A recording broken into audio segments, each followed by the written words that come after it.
आज बात करेंगे इज़राइल और यूएन के बिगड़ते हुए रिश्तों के बारे में और हमास और इज़राइल के बीच में जो वॉर चल रही है उसका यूएन, इंडिया, रशिया और रेस्ट ऑफ द वर्ल्ड पर किस तरह का असर पड़ने जा रहा है और आने वाले दिनों में ये युद्ध किस तरफ मूव कर सकता है। इन सब बातों पे आज हम चर्चा करेंगे डेली डिफेंस डायलॉग के आज के इस एपिसोड में। मैं रवि शर्मा, अभिवादन स्वीकार करें। दोस्तों, इस समय यूएन और इजराइल के जो रिश्ते हैं वो बहुत ज़्यादा ख़राब हो चुके हैं। पिछले 48 घंटों में कुछ ऐसी डेवलपमेंट्स हुई हैं जहां पर इजराइल और यूएन के बीच में एक तरह का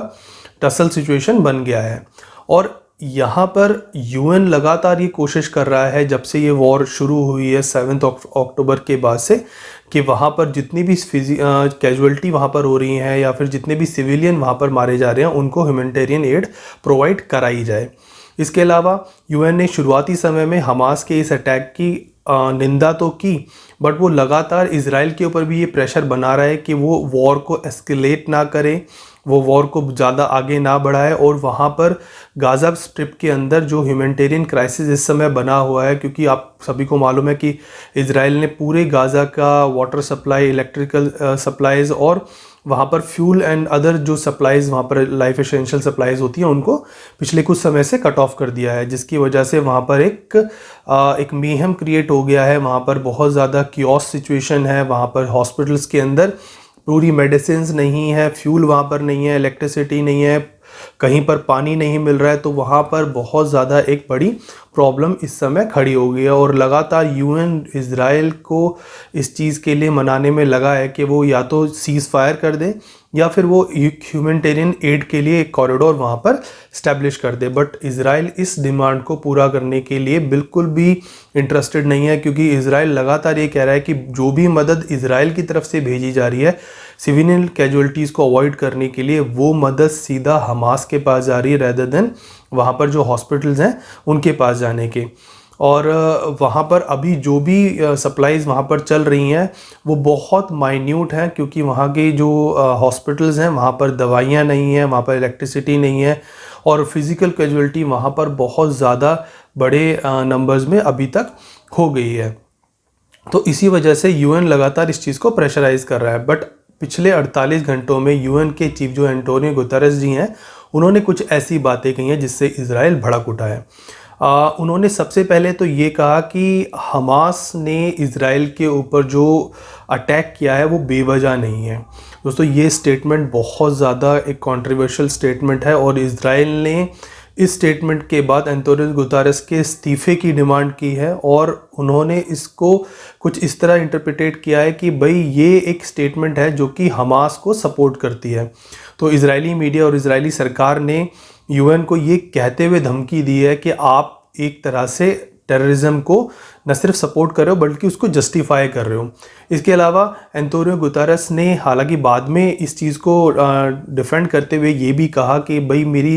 इस बात को मिस इंटरप्रिटेट किया गया, बट इजराइल इस चीज़ को सुनने के लिए बिल्कुल भी तैयार नहीं है। यूएन ने एक चीज़ और अपने डिक्लेरेशंस में कही है, वो ये कि इजराइल जो अटैक कर रहा है हमास के ऊपर वो एक्चुअल में हमास के ऊपर नहीं, फ़िलिस्तीनी लोगों के ऊपर अटैक कर रहा है और एक तरह से वो इसको एक कलेक्टिव पनिशमेंट जो है वो पूरे इजराइल जो है वो दे रहा है फ़िलिस्तीन को। तो एक कलेक्टिव पनिशमेंट का एक जो वर्ड है वो इस्तेमाल किया गया है और इससे भी इजराइल को खासी आपत्ति है। उसने इसके लिए भी यूएन को धमकी दी है और यूएन को न सिर्फ धमकी दी है बल्कि यूएन के जो ऑफिशियल्स हैं उनके वीज़ा के ऊपर इजराइल ने इस समय रोक लगा दी है। तो एक तरह का टसल जो है वो इजराइल और यूएन के बीच में इस समय बन गया है। इजराइल लगातार बहुत सारे देशों से अपने समर्थन की डिमांड कर रहा है और शायद दुनिया में बहुत सारे देश ऐसे हैं जो कि इजराइल को डायरेक्ट सपोर्ट कर रहे हैं। कई ऐसे भी कंट्रीज़ हैं जो कि इजराइल को मॉरली सपोर्ट कर रहे हैं, जैसे इंडिया है। इंडिया इजराइल को मॉरली सपोर्ट कर रहा है, हालांकि इंडिया ने फ़िलिस्तीन के लिए भी लगातार अपना समर्थन यहाँ पर दिया है। अब इजराइल ने पिछले कुछ घंटों में इंडिया से एक डिमांड और रेज़ की है, वो डिमांड है हमास को एक आतंकवादी संगठन घोषित करने की। दोस्तों, हमारे जो प्रधानमंत्री मोदी जी हैं वो एक कहते हैं ना बैलेंसिंग एक्ट, हमेशा उसको लेके चलते हैं, वो बैलेंस में हमेशा बिलीव करते हैं। उन्होंने सबसे पहले इजराइल को फ़ोन किया क्योंकि 7 अक्टूबर को जब अटैक हुआ था तो वर्ल्ड लीडर्स में सबसे पहले हमारे मोदी जी थे जिन्होंने इजराइल को फ़ोन करके ये बोला था कि भाई हम आपके साथ हैं इस घड़ी में और हमास के इस आतंकवादी जो अटैक है उसकी हम निंदा करते हैं। बट यहाँ पर इजराइल इंडिया से हमास को अब आतंकवादी संगठन घोषित करने की डिमांड कर रहा है। दोस्तों हमारे देश में एक लिस्ट है जिसको हम यूएपीए 1967 का एक्ट बोलते हैं, उसकी एक लिस्ट है जहाँ पर 44 ऐसे संगठन हैं जिनको भारत सरकार ने आतंकवादी संगठन की सूची में डाला है। इसमें ज़्यादातर लश्कर तैयबा, आईएसआईएस, अलकायदा और कुछ खालिस्तानी प्रो जो आउटफिट्स हैं उनका नाम है। कुछ नॉर्थ ईस्ट में इंसर्जेंसीज जो ऑर्गेनाइजेशंस करती है उनका नाम है। हालांकि हमास का नाम यहाँ पर नहीं है और भारत अगर चाहे भी तो हमास का नाम यहाँ पर डालने में उसको काफ़ी प्रॉब्लम होगी, क्योंकि हमास एक तरह से लोकल वॉर लड़ रहा है। अब लोकल वॉर का मतलब है कि हमास ने कभी इंडिया के खिलाफ किसी तरह का कोई स्टेटमेंट नहीं दिया है, ना ही इंडिया के अंदर टेररिज्म या फिर किसी तरह के इस तरह के मूवमेंट्स को इंडिया में सपोर्ट किया है। तो हमास का इंडिया के साथ कोई डायरेक्ट कॉन्फ्रंटेशन नहीं है और हमास ने इंडिया के खिलाफ कभी कोई ऐसा काम नहीं किया है। वो हमेशा फ़िलिस्तीन ओरिएंटेड रहा है और फ़िलिस्तीन से जूस को या फिर इजराइल को पूरी तरह से ख़त्म करने का उसका एक प्राइम मोटो है। हालांकि अलकायदा और आईएसआईएस जैसे जो संगठन हैं जिन्होंने इंडिया में काफ़ी सारे अटैक्स की जिम्मेदारी ली है और आए दिन वो इंडिया के ऊपर अटैक करने के लिए हमेशा कॉल को रेज़ करते रहते हैं, तो इसीलिए इंडिया ने इन संगठनों को कोशिश किया है कि इन संगठनों को हम इस लिस्ट में डालें। हालांकि इंडिया ने इजराइल की इस डिमांड के ऊपर अभी तक कोई भी ऐसा स्टेटमेंट नहीं दिया है और हालांकि ये एक धर्म संकट वाली स्थिति पैदा हो जाएगी हमारे प्रधानमंत्री मोदी जी के लिए, क्योंकि वो फ़िलिस्तीन को भी उसी तरह से सपोर्ट दे रहे हैं जिस तरह से वो इजराइल को दे रहे हैं। इजराइल को अगर वो मोरल सपोर्ट दे रहे हैं तो वो फ़िलिस्तीन के लिए लगातार मेडिकल एड्स और जो फूड एड्स हैं वो लगातार भेज रहे हैं। पिछले कुछ दिनों में 3 टन से ज़्यादा मेडिकल सप्लाईज़ भेजी गई हैं और 37 टन से ज़्यादा एसेंशियल मेडिकल सप्लाईज़ वहाँ पर भेजी गई हैं। तो इस तरह की बहुत सारी चीज़ें हमारे मोदी जी भी कर रहे हैं और लगातार कोशिश कर रहे हैं कि दोनों देशों के बीच में जो वॉर हो रही है वो एस्केलेट ना हो। इसके अलावा इजराइल के प्राइम मिनिस्टर बेंजामिन नेतन्याहू ने पिछले कुछ घंटों में अपने देश को संबोधित करते हुए ये बताया है कि वो कुछ समय बाद, यानी कि हालांकि उन्होंने समय नहीं बताया बट उन्होंने बोला है कि कुछ समय बाद बहुत जल्द इजराइल की जो सेनाएं जो आईडीएफ है, इजराइल डिफेंस फोर्सेस, वो बहुत जल्द गाज़ा स्ट्रिप के अंदर ग्राउंड अटैक को स्टार्ट करने जा रही है। हालांकि उन्होंने कहां से, कब और कितने बड़े स्केल पर ये अटैक होगा ये इस सब की जानकारी नहीं दी है।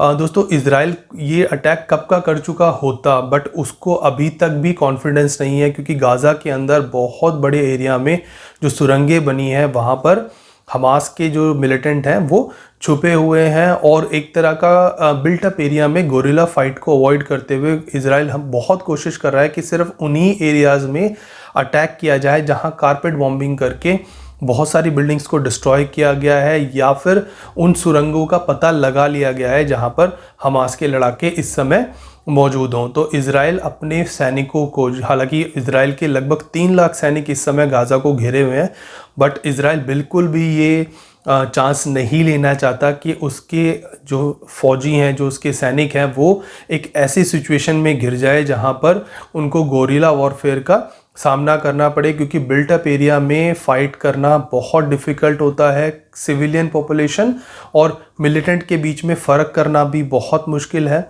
और उस समय में वहाँ पर जिस तरह की सिचुएशन अराइज इस समय हो चुकी है वो सिचुएशन भी काफ़ी अलार्मिंग है, जहाँ पर सिविलियन ही खुद इजराइल की फोर्सेस के अगेंस्ट जो है वो खड़े हो गए हैं। तो इस समय इजराइल की जो फोर्सेस हैं वो सिर्फ उन्हीं एरियाज़ के अंदर एंटर करने के बारे में सोच रही हैं जो कि पूरी तरह न्यूट्रलाइज कर दिए गए हैं। इसी वजह से इस ग्राउंड अटैक के अंदर इतना लंबा समय लग रहा है। दोस्तों इसके अलावा अमेरिका भी यहाँ लगातार इजराइल की मदद के लिए हर फ्रंट पर इजराइल का साथ यहाँ पर बखूबी दे रहा है, चाहे वो यूएन के अंदर रेजोल्यूशंस को ब्लॉक करना हो, वीटो करना हो, या फिर इजराइल को वेपन्स प्रोवाइड कराने हो।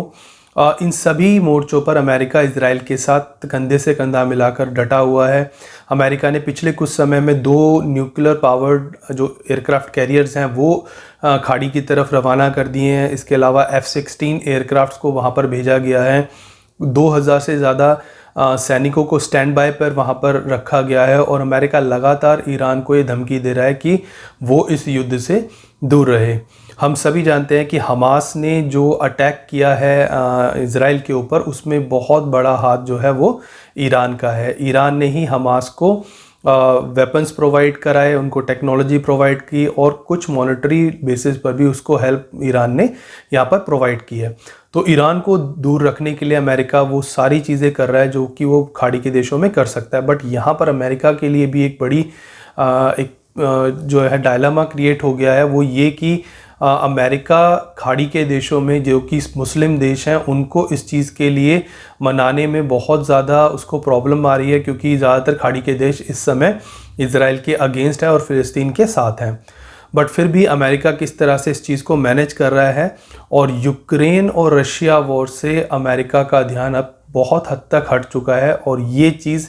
बहुत हद तक रशिया के फेवर में आने वाले दिनों में जाने वाली है। बट फिर भी अमेरिका के खाड़ी के देश, भारत और इस समय पूरा middle east and European union जो है वो एक तरह के डायलेमा में है कि वो ह्यूमैनिटेरियन ग्राउंड्स पर फ़िलिस्तीन की मदद करें या फिर हमास के अटैक के बाद, हालांकि वहाँ पर भी ह्यूमैनिटेरियन ग्राउंड है, इज़राइल की मदद करें। तो दुनिया इस समय 2 बड़े गुटों में बंट चुकी है। तो देखना होगा कि आने वाले समय में इस वॉर का जो रुख है वो किस तरफ होता है। हालांकि बहुत सारे नॉन स्टेट एक्टर्स हैं, बहुत सारी रीजनल पावर्स हैं इंक्लूडिंग इंडिया, जो कि कोशिश कर रही हैं कि यहाँ पर किसी भी तरह का एस्केलेशन ना हो। बट यहाँ पर अमेरिका और रशिया दोनों के जो इंटरेस्ट हैं वो इस वॉर में है। रशिया नहीं चाहता कि ये वॉर रुके, ईरान भी नहीं चाहता ये वॉर रुके, बट इज़राइल और अमेरिका इस वॉर को ख़त्म करना चाहते हैं विद देयर विक्ट्री, क्योंकि इस समय इज़राइल बिल्कुल नहीं चाहता कि वो किसी भी तरह का सीज़ फायर करे या किसी भी तरह का ऐसा पोस्चर यहाँ पर अटेंड करे जिससे कि वो कमज़ोर दिखाई दे। क्योंकि ये जो अटैक हुआ है वो एक तरह से इज़राइल की जूस कम्युनिटी के अंदर एक तरह का फियर यहाँ पर क्रिएट हो गया है कि, क्योंकि हालांकि हम सब जानते हैं कि इज़राइल की टेक्नोलॉजी काफ़ी हाई है, बट हमास ने जिस तरह से उनके अभेद्य किले को भेदा है, तो यहाँ पर एक तरह का ट्रस्ट डिफिशिएंट क्रिएट हो गया है इजरायली फोर्सेस के ऊपर। तो उसी को रीगेन करने के लिए इजराइल यहाँ पर भरसक कोशिश कर रहा है। सो आज के इस एपिसोड को हम यहीं समाप्त कर रहे हैं और आने वाले दिनों में हम इस युद्ध से जुड़ी हुई छोटी बड़ी घटनाओं को आपके सामने लाते रहेंगे। ये वीडियो आपको कैसा लगा हमें नीचे दिए गए कमेंट बॉक्स में ज़रूर बताइएगा। आप इस चैनल को सब्सक्राइब करें, इस वीडियो को लाइक करें और इस वीडियो को ज़्यादा से ज़्यादा लोगों के साथ शेयर करें। तब तक के लिए जय हिंद।